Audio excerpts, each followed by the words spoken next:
जय संविधान, जय भीम, महात्मा गांधी की जय, गोडसे मुर्दाबाद। 4 PM न्यूज नेटवर्क में आज मैं चर्चा करूंगा जो सुप्रीम कोर्ट ने एक टिप्पणी की है, माननीय सुप्रीम कोर्ट ने एक टिप्पणी की है कि सरकारी तंत्र द्वारा लोगों के मकानों को जैसे बिना आदेश के, बिना किसी नोटिस के तोड़ा जा रहा है, ये उचित नहीं है। ये टिप्पणी की है, अब अगली डेट दे दी है।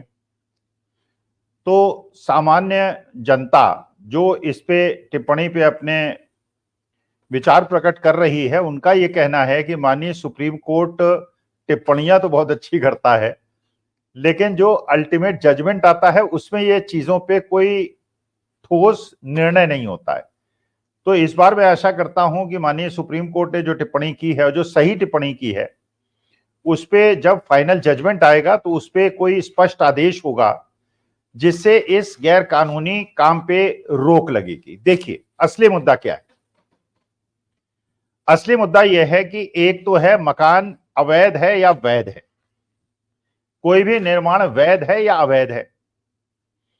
यह सरकार की जिम्मेदारी है देखना कि कोई भी अवैध निर्माण ना हो। अगर उसमें चूक हो भी जाए और कोई भी आदमी आके उसको सूचना दे तो ईमानदारी से उसकी जांच करे, तुरंत उसका इंस्पेक्शन कराए। जो भी विभाग हो, म्यूनिसिपल कॉर्पोरेशन हो या टाउन एंड कंट्री प्लानर हो या जो भी हो, म्यूनिसिपल कॉर्पोरेशन ऑफ कोई भी किसी भी डिस्ट्रिक्ट का हो, वो उसकी इंस्पेक्शन कराए और ये देखे कि निर्माण वैध है कि अवैध है। और अगर वैध निर्माण है तो कोई बात नहीं, जिसने शिकायत की है उसको निरस्त कर दिया जाए।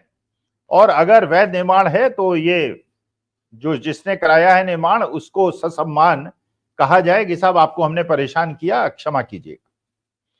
लेकिन अगर निर्माण अवैध है तो एक नियम स्पष्ट होना चाहिए कि जैसे ही कोई उसकी शिकायत करे उसका इंस्पेक्शन हो और कोई घूसखोरी ना हो, कोई भ्रष्टाचार ना हो, और उसके तुरंत बाद उसको एक नोटिस दिया जाए 7 दिन का, और 7 दिन के अंदर अगर वो ठोस प्रमाण न दे पाए तो अवैध निर्माण को ढहा दिया जाए। क्योंकि अगर किसी ने भी अवैध निर्माण कराया है और उसके अवैध निर्माण को ढाया जाता है तो उसके पास शिकायत करने का या कंप्लेंट करने का कोई भी आधार नहीं है। ऐसा कानून को मानने वाले व्यक्ति को मानना चाहिए।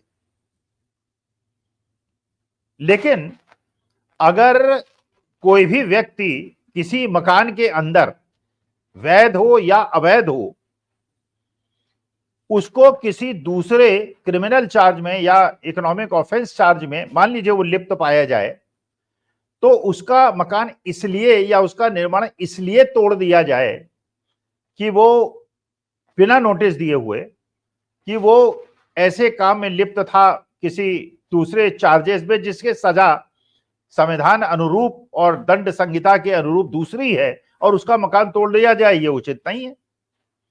क्योंकि उसकी एक प्रक्रिया होनी चाहिए, तुरंत इंस्पेक्शन होना चाहिए। इंस्पेक्शन में पता होना चाहिए कि वैध है कि अवैध है। अवैध है तो उस पर 7 दिन का नोटिस देना चाहिए, उसके बाद उसको ढा देना चाहिए। चाहे वो करोड़पति अरबपति का मकान हो, चाहे वो गरीब से गरीब आदमी का मकान। अगर ऐसा होता है तो सब इस पे खुश होंगे। लेकिन क्या ऐसा होता है? जो माननीय सुप्रीम कोर्ट ने कहा, अगर यह आरोप लगाया जाता है कि एक जुलूस नीचे से गुजर रहा था, एक बहुत बड़ी बहुमंजिला इमारत के ऊपर खड़े हुए एक आदमी ने उसके ऊपर थूक दिया, इसलिए पूरी इमारत को तोड़ दिया गया जिसमें 500,000 लोग रहते थे, तो ये तो कानून सम्मत नहीं है, ये तो न्याय संगत नहीं है। क्योंकि थूकने की सजा मकान तोड़ना तो हो नहीं सकता, ये तो दंड संहिता में लिखा नहीं गया है। दंड संहिता में थूकने के लिए या उत्तेजना फैलाने के लिए दंड के प्राविधान है, उसके अनुसार कोर्ट में आप जाइए, जो भी पार्टी हो, चाहे वो सरकारी विभाग हो या गैर सरकारी विभाग हो, कोर्ट जाइए, कोर्ट के निर्णय के बाद जो कोर्ट निर्णय दे वो कर दे। लेकिन कोर्ट ये निर्णय तो दे नहीं सकती क्योंकि उसे तो कानून सम्मत काम करना पड़ता है। तो अगर थूकने पे तो मकान तोड़ने के दंड वो देगी नहीं, लेकिन आप मकान तोड़ देते हैं क्योंकि अच्छा बाद में 2-3 साल के बाद जब उसकी इंक्वायरी होती है तो ये पता चलता है कि उसने तो थूका ही नहीं था, वो तो वहां था ही नहीं। अब मकान तोड़ दिया गया। अच्छा, उस मकान में 500 आदमी रहते थे, वो तो बेघर बार हो गए। अच्छा, कानून के अनुसार अगर मान लीजिए एक व्यक्ति एक कोई गलत काम करता है तो उसका दंड उसकी पत्नी या उसके पिता BCD को नहीं हो सकती। माने अगर चोरी की व्यक्ति पुरुष ने, तो ये तो नहीं है कि उसके माता पिता, सास ससुर, साले बहनोई, साड़ू जीजा, बच्चे सबको जेल भेज दिया जाए, क्योंकि ये प्रूव करना पड़ता है कि क्या उनकी संलिप्तता थी या नहीं थी। तो जिसने थूका उसको आप कानून अनुसार दंड दीजिए, क्योंकि उस मकान में केवल वो अकेला आदमी तो रहता नहीं है, उसमें तो बहुत सारे लोग रहते हैं। हो सकता है मकान पिता के नाम पे हो और बेटे ने थूका हो और मकान तोड़ दिया बाप का, या पत्नी के नाम मकान हो और थूका पति ने हो और मकान आपने पत्नी का तोड़ दिया। ये तो कानून सम्मत नहीं है। तो अगर माननीय सुप्रीम कोर्ट अल्टीमेटली जो निर्णय देती है उसमें यह प्रावधान होता है कि ये जो एक प्रकार से गरीबों के, ऐसे लोगों के मकान तोड़े जा रहे हैं और बिना नोटिस के तोड़े जा रहे हैं या नोटिस से भी तोड़े जा रहे हैं, जो 40-50 साल से उस मकान में रह रहे हैं, उस जगह पे रह रहे हैं और उसकी स्टैंप ड्यूटी उन्होंने पे की है, उसकी टैक्सेस पे कर रहे हैं, बिजली के बिल पे कर रहे हैं, तभी उनका मकान तोड़ा जा रहा है। अच्छा, इसमें थोड़ा देखने में अंतर है। देखने में अंतर यह है कि मान लीजिए मैंने 1000 स्क्वायर फीट का प्लॉट लिया और उसमें 700 स्क्वायर फीट का मकान कानून अनुसार बनाया, सेटबैक छोड़े आगे पीछे, FSI के नियम का पालन किया, FAR के नियम का पालन किया, तो ठीक है, 700 स्क्वायर फीट में किया, 1000 स्क्वायर फीट में 700 का था, प्रावधान था, मैंने किया। लेकिन अगर मैं ये कहता हूं कि जब मैंने मकान खरीदा था ये, तब 1000 स्क्वायर फीट में पूरा मकान बना हुआ था, इसलिए इसमें कोई कार्रवाई ना की जाए। अच्छा, कोर्ट भी इसमें पता नहीं कैसे सुनवाई करते हैं और कैसे रेस्ट्रेंट ऑर्डर दे देते हैं और स्टे ऑर्डर दे देते हैं। अगर कोई मकान आपने कानून के विरुद्ध FSI, FAR और सेटबैक रूल्स के खिलाफ भी खरीदा था, चाहे 40 साल पुराना हो, कानून का पालन होना चाहिए। क्योंकि FAR, FSI और सेटबैक रूल्स इसलिए छोड़े गए कि पड़ोसी की हवा और धूप नहीं रुकनी चाहिए। अगर उसको नुकसान पहुंचाते हुए आपने गलत काम किया है तो मकान टूटना चाहिए, अवैध निर्माण टूटना चाहिए। लेकिन अगर एक तो ये बात हुई कि आप वैध मकान इसलिए तोड़ देते हैं और वैध मकान में खड़ी हुई कारों को भी इसलिए तोड़ देते हैं कि उस व्यक्ति ने किसी ऐसी पॉलिटिकल पार्टी से उसकी संलिप्तता है, संबद्धता है, जो आपको सूट नहीं करता है, और आप एक मैसेज देना चाहते हैं सोसाइटी को कि हम एक पर्टिकुलर समुदाय को बड़ा स्ट्रिक्टली डील कर रहे हैं, इसलिए जो मेजॉरिटी समुदाय हमारे साथ आए हमें वोट करे, तो मेजॉरिटी समुदाय को भी उसको पार्टी को वोट नहीं करना चाहिए। भाई, कानून कल उनके लिए तोड़ेंगे तो कल हमारे लिए भी तोड़ देंगे, मेजॉरिटी कम्युनिटी के लिए भी तोड़ते हैं। हुआ है, मेजॉरिटी कम्युनिटी के भी मकान इसीलिए तोड़ दिए गए। जो बुलडोजर है वो कोई माइनॉरिटी तो देखता नहीं, वो तो जो सामने दिखाई पड़ता है उसको तोड़ देता है। कानपुर की घटना आपको पता ही है, एक ब्राह्मण परिवार के मकान में क्या हुआ आपको पता ही है। ऐसे भी मकान तोड़ दिए गए जो कि सरकार ने खुद बना के दिए थे, तो जो सरकार ने बना के दिए थे तो कानून सम्मत बना के दिए होंगे।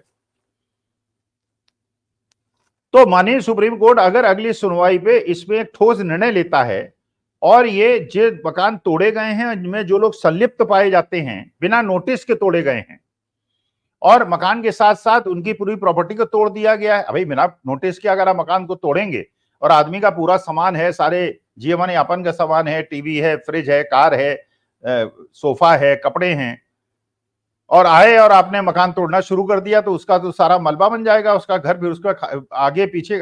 तो आपको मकान तोड़ने का अधिकार था, उसके घर के सामान को तोड़ने का अधिकार तो था नहीं, तो कैसे तोड़ दिया? नोटिस आपने दिया नहीं जिससे वो खाली कर सके या जस्टिफाई कर सके अपने कंस्ट्रक्शन को।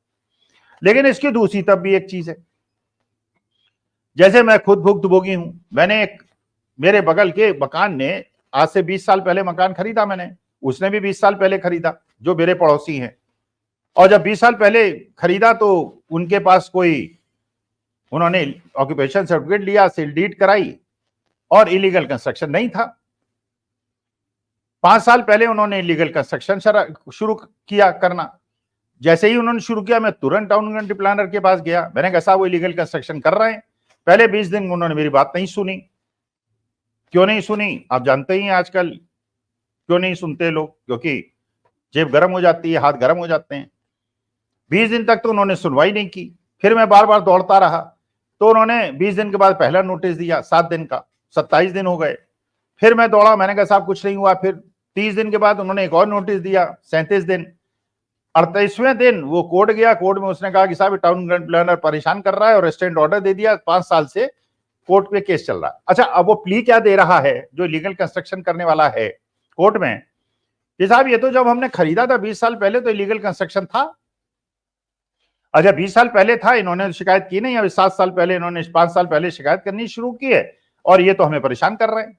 अरे अब मानी बात है, किसी भी वकील को, अगर मैं वकील होता तो ये पूछता अपोजिट पार्टी से कि भाई अगर 20 साल पहले आपने खरीदा था तो आपने जो हाउस टैक्स जमा कराया है 20 साल, वो पूरे इलीगल और लीगल का कराया होता। हाउस टैक्स तो आपने दिया है केवल उसका जो लीगल कंस्ट्रक्शन है, इलीगल कंस्ट्रक्शन में हाउस टैक्स नहीं दिया।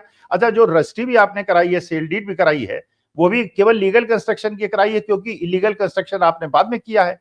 और अगर सेल डीड आप उस समय इलीगल कंस्ट्रक्शन के कराते तो आपका बिल्डिंग प्लान का अप्रूवल ना होता। अच्छा, जो गूगल मैप होते हैं आजकल, तो गूगल मैप है, उससे पता चल जाता है कंस्ट्रक्शन, तो गूगल मैप भी दिखा रहा है कि वो कंस्ट्रक्शन कहीं है ही नहीं, जो वो कह रहे हैं कि 20 साल पहले करा लिया गया था। इसका मतलब ये है कि ये सरकारी डिपार्टमेंट जो ये नियम बना रहे हैं, कानून बना रहे हैं, ये केवल घूस लेने का एक माध्यम बना रहे हैं। अगर लोग लीगल कंस्ट्रक्शन कराएंगे तो घूस क्यों देंगे? तो वो लीगल कंस्ट्रक्शन की रजिस्ट्री कराते हैं, स्टैम्प ड्यूटी कराते हैं, इंस्पेक्शन कराते हैं, बिल्डिंग प्लान अप्रूवल ले लेते हैं, और उसके बाद 3-4 साल के बाद इलीगल कंस्ट्रक्शन कराना शुरू कर देते हैं। पड़ोसी जाके शिकायत करता है टाउन प्लानर एमसीएफ में, और वो जाके इंस्पेक्शन नहीं करते हैं, डिले कराते हैं, कंस्ट्रक्शन हो जाता है, कोर्ट से जाके वो रेस्टोरेंट ऑर्डर ले लेता है। और इलीगल कंस्ट्रक्ट तो इलीगैलिटी को जस्टिफाई करने के लिए और घूस के रास्ते खोलने के लिए कानून बनाए जाते हैं। तो इलीगल कंस्ट्रक्शन नहीं टूट रहे हैं, लेकिन लीगल कंस्ट्रक्शन इसलिए टूट रहे हैं कि एक झूठा मोटा आरोप किसी आदमी पे लगा दो, अरे वो तो बाद में प्रूव होगा कि उसने किया या नहीं किया, और उसके चक्कर में उसका मकान तोड़ दो, चाहे वो लीगली कंस्ट्रक्टेड हो और चाहे वो बिल्डिंग प्लान अप्रूव्ड हो, और उसमें कोई इलीगैलिटी ना हो, एफएसआई एफआईआर और सेटबैक रूल्स का उल्लंघन ना हो। लेकिन क्योंकि कहा जाए कि साहब उसने फलाने को थप्पड़ मारा था, और अगले दिन उसका मकान आके बिना नोटिस के तोड़ दो, बाद में पता चला कि साहब थप्पड़ मारने का जो आरोप लगाया वो तो बंबई में था, प्रूफ है, लेकिन तब तक तो देर हो चुकी है। तो कोर्ट को, माननीय न्यायालय को, सभी पक्षों को, जो वैध निर्माण कराने वाले हैं उनको प्रोटेक्शन देने के लिए भी, और जो अवैध निर्माण कराने वाले हैं उनको दंडित करने के लिए भी इसकी स्पष्ट व्याख्या करनी चाहिए। और लोअर कोर्ट से कहना चाहिए कि अगर कोई भी आपके पास रेस्टोरेंट ऑर्डर लेने आए तो उससे बताइए, पहले तो बताइए सेल डीड में आपने क्या चीज खरीदी थी। अब मानी बात है कि सेल डीड में खरीदी थी, उस समय लीगल कंस्ट्रक्शन की सेल डीड नहीं कराई थी उसने। दूसरी बात वो ये पूछे कि साहब गूगल मैप पे ये लीगल कंस्ट्रक्शन क्यों नहीं है। तीसरी बात, जो हाउस टैक्स आप जमा करा रहे थे वो लीगल कंस्ट्रक्शन का केवल करा रहे थे, लीगल कंस्ट्रक्शन भी करा रहे थे। एक दिन के अंदर केस डिस्पोज ऑफ हो जाएगा। और जो पड़ोसी जैसे मैं हूं, मेरे केस में मेरी धूप हवा रुक रही है, सबने चारों तरफ इलीगल कंस्ट्रक्शन करा लिया है, जो टाउन कंट्री प्लानर है उसको मोटा माल मिल गया है, मेरी सुनवाई हो रही नहीं कि कोर्ट से रेस्टोरेंट ऑर्डर है तो कोई उसमें हस्तक्षेप कर नहीं सकता, मेरी हवा धूप रुक रही है, वो इलीगल कंस्ट्रक्शन करा के ऐश कर रहे हैं, और जो लीगल कंस्ट्रक्शन वाले हैं उनके मकान टूट रहे हैं, उनके भवन टूट रहे हैं, और गरीब की झुग्गियां टूट रही हैं। तो इस पे माननीय कोर्ट को बड़ा गंभीर मुद्दा है, इस पे विचार करके निर्णय लेना चाहिए, और ऐसा निर्णय लेना चाहिए जिससे वैध निर्माण और वैध समस्याओं को दिखाने वालों को न्याय मिले, और अवैध निर्माण कराने वालों को दंड मिले, चाहे वो गुंडे हो, बदमाश हो, पैसे वाले हो, और शिकायत कराने वाला मेरे जैसा एक शिक्षक हो और वृद्ध आदमी हो। लेकिन न्याय का काम ही है, कानून का काम ही है कमजोरों को सुरक्षा देना और गुंडे बदमाशों को हैंडल करना। अब देखते हैं माननीय न्यायालय अंत में क्या निर्णय लेता है। जनहित में निर्णय हो, कानून सम्मत निर्णय हो, लेकिन अगर सरकार बिना नोटिस के लीगल कंस्ट्रक्शन को तोड़ने लगेगी तो न्यायालयों की जरूरत क्या है। जिसको चाहो मार दो, जिसको चाहे पीट दो, जिसको चाहे फांसी भी चढ़ा दो, जिसको चाहे मकान बना दो। तो फिर इतने कोर्ट और इतने सारे एस्टेब्लिशमेंट, इतने खर्चे की क्या आवश्यकता है, वकीलों की क्या आवश्यकता है, न्यायालय की क्या आवश्यकता है। तो फिर तो ये गुंडा तंत्र बन जाएगा, बिल्कुल तालिबानी शासन बन जाएगा। लेकिन देखते हैं माननीय न्यायालय का, मैं तो आशा करता हूं, उनका बड़ा सम्मान करता हूं, जो निर्णय होगा अच्छा ही निर्णय होगा। जब निर्णय लेंगे तब डिस्कस करेंगे। नमस्कार, प्रणाम और धन्यवाद।